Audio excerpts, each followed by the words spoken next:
سلام دوستان، خیلی خوش اومدیم به این ویدیو. من اسکار هستم. در این ویدیو میخوایم یاد بگیریم که چگونه اسم گانهای خود رو به دلخواه رنگ‌آمیزی کنیم، چه قرمز، چه سیاه، چه هر رنگ دیگه.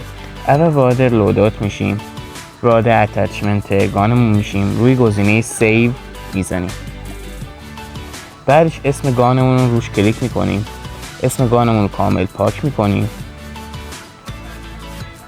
و اون کدی که نیاز هست برای رنگ‌آمیزی رو وارد میکنیم. کد سیاه همشون باز 0 باشن. بعدش این رادیکال بستیم، اون اسمی که میخوایم رنگ‌آمیزی شه برای گانمون رو میذاریم.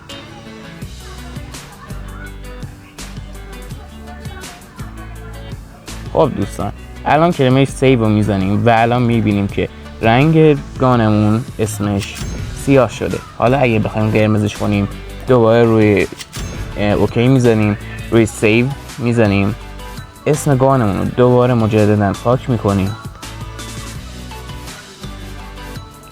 و اون کدی که نیاز هست برای رنگ قرمز رو با وارد کنیم.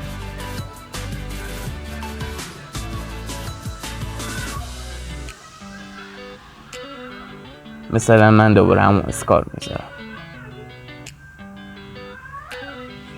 الان کلمه سیو رو بزنیم، دقت بکنید رنگ قرمز نوشته شده و همه رنگ رو میشه گذاشت. من در آخر ویدیو تمام کدهای رنگ‌های گان‌ها رو که میتونید درست کنید واسهتون میذارم.